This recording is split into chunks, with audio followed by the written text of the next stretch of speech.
that would have been the principle when you were here. That went, presumably the wood from those trees was used to build Pierce House in 1850. Small dorms. It's a boys' dormitory, and it also has a very handsome and, if I might say, elegant faculty apartment that is up on the second floor. It's on the second and third floor.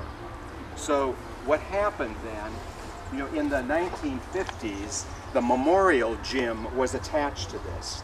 And so that's the gym that a lot of you would have known also in your years at Reserve. The big memorial gym that was dedicated in the early 1950s. And then in the early 2000s, then the school was looking to greatly expand the sports center for the school, and the Murdo Athletic Center was the result. So the Murdo Athletic Center, from here, you go straight back through the memorial gym into the new Murdo Athletic Center, and then you take a left, and it will take you out to the main lobby of the what is called the MAC. So everything is in fact interconnected here. This is the Bicknell House, the Memorial Gymnasium, and the Murdo Athletic Center, all interconnected.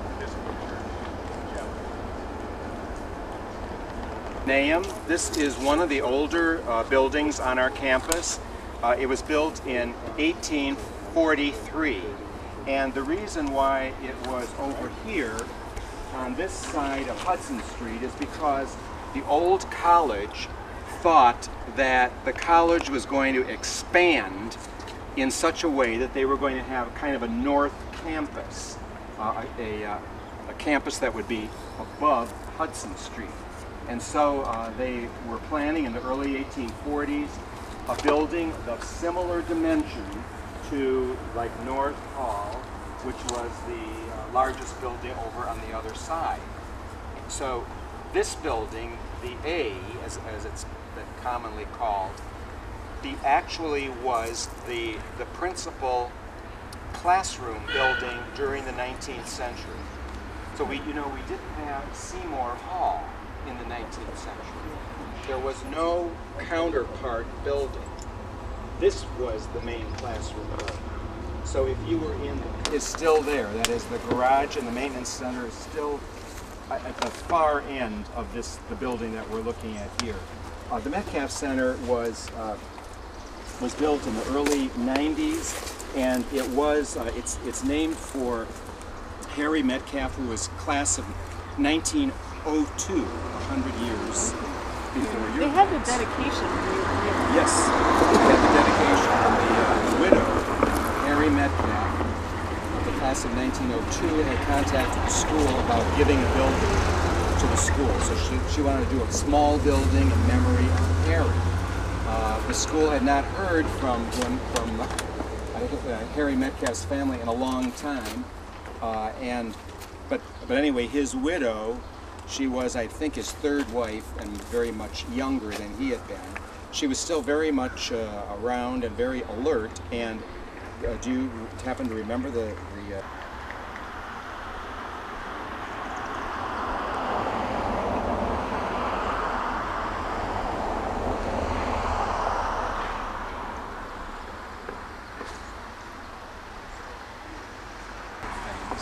and maybe, I think in the 50s, it was also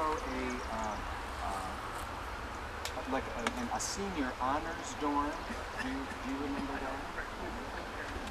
that? And a faculty residence. So it was both faculty residence, and a number of the rooms were for senior honors seniors. So then it became a girls' dorm.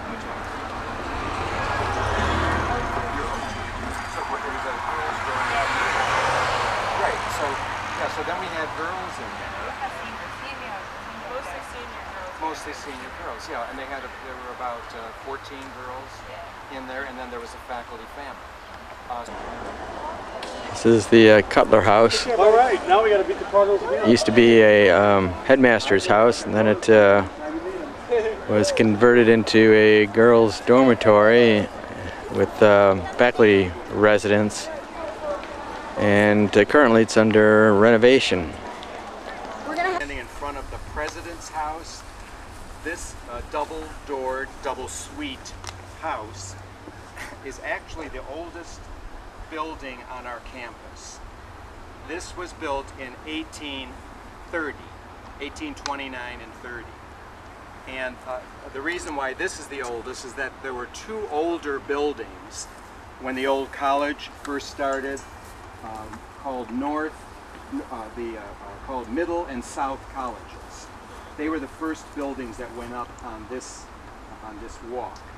And then, so that was in the late 1820s. Then this house was built for the president of the college, and that's why it's always been called the President's House. It was designed by Lemuel Porter, the noted architect who did the wonderful church at town. This is North House, which is a dormitory.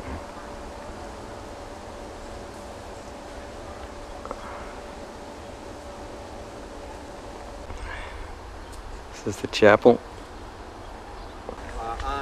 On what is called the brick row, which really is this the whole row of buildings between the President's house and the observatory at the other end. This row of brick buildings is what gives the name to the brick row.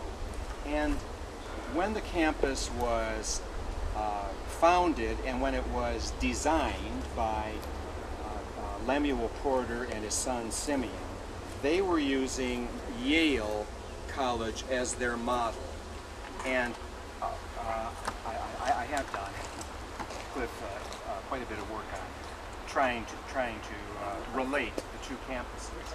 And you know, in 1826, when the old college was founded, there were only 3 buildings at Yale. Really? Yes. And so, like, if people say, "Oh, Yale," I mean, how could that have been? Well, there were only 3 buildings at Yale, and in a matter of 2 years, we had 3 buildings. So, you know, and so anyway, that was actually, and Yale at that time had a chapel, and then it had another building, Connecticut Hall, that was, I think, to the right of the chapel, and it faced a walk, and it also faced. I should also mention about the chapel that it was extended a couple of bays.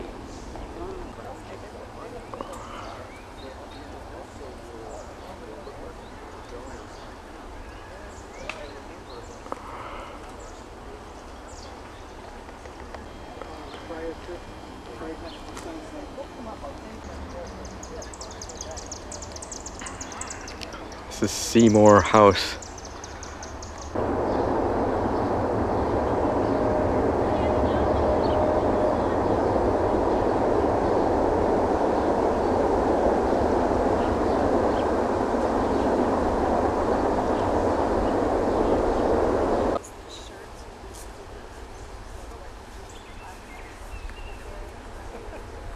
This is the Ong Library, built in the 1990s.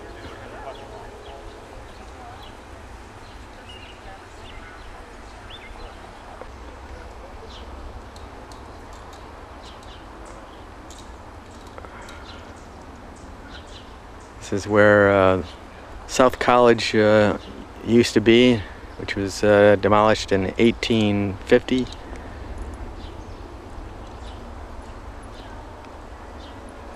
This is the Ong Library.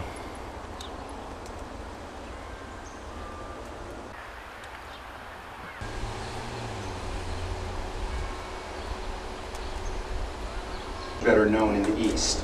And so they thought that if they could have an observatory, that would set them apart from all other colleges then in the United States, this being the 1830s.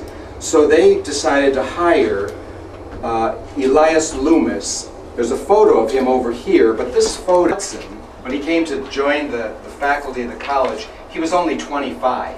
So he was really just starting his career.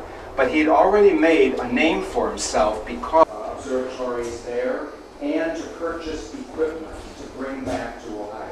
So he was given a budget, he was over there, and he bought the equipment that you will see in these next couple of rooms.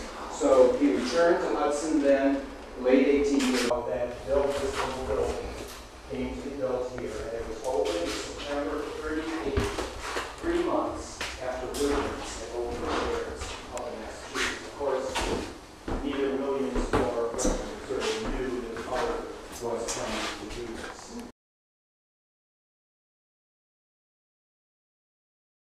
The back of the Athenaeum and Bicknell house and gymnasium,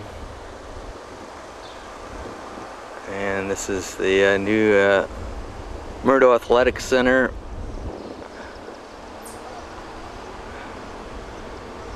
Looking north. This is the north side of the Athenaeum and gymnasium. Memorial Gymnasium, and this is the beginning of the Murdo Athletic Center.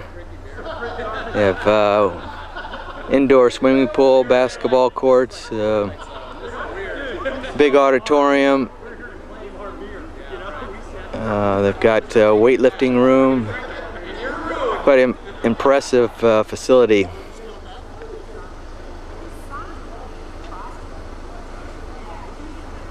This is the front of the Murdo Athletic Center.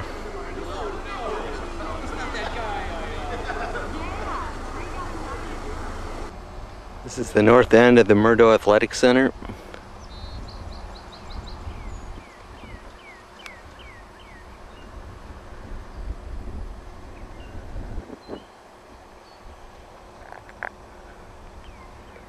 Looks like a faculty house there.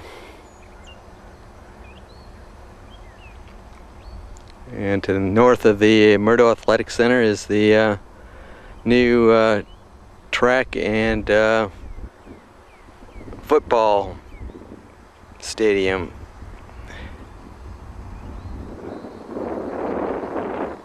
This is looking back south to the Murdo Athletic Center from the new track and football stadium.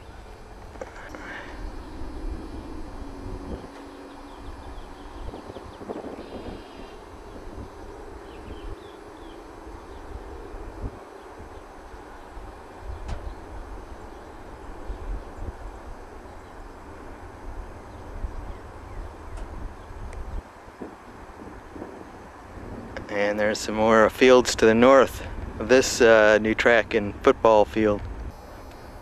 Further east is baseball and softball fields. Here we got an observatory with a 14-inch Celestron telescope, reflecting telescope in this new observatory. I think it was built in the 90s. And on either side are two sets of courts.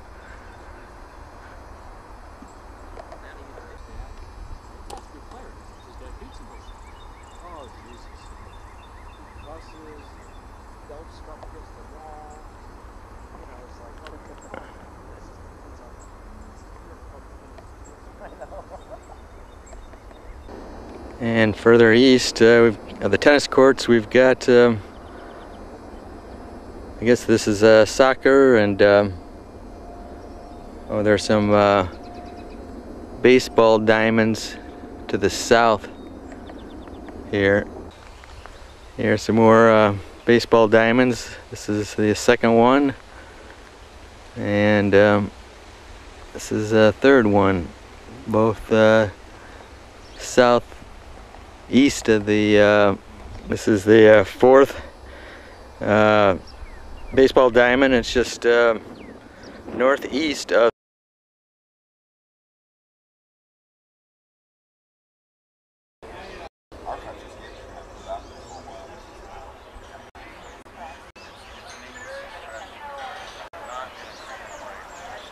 Yeah.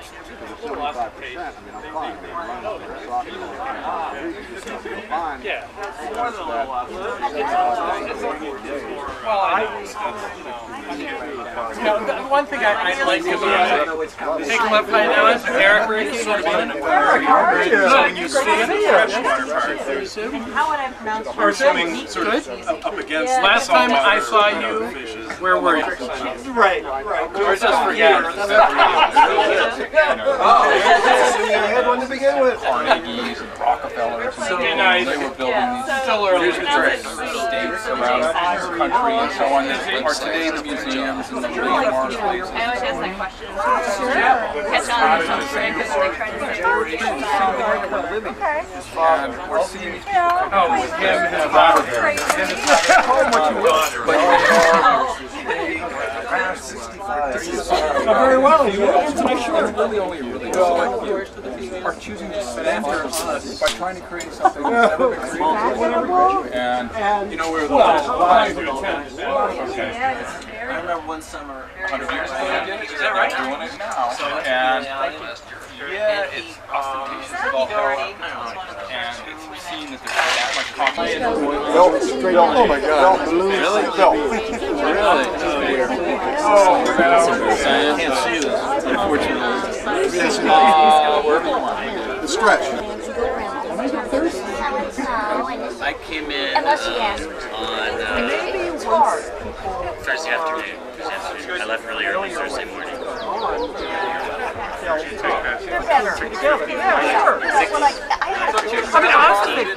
We all have our. This is my initial.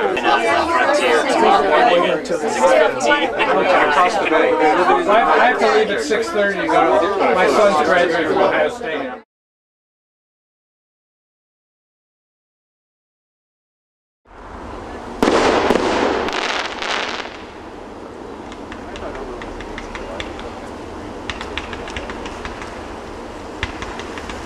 A lot of them going off now. I can hear them firing them off.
This is the room I stayed in Ellsworth Hall, room 204,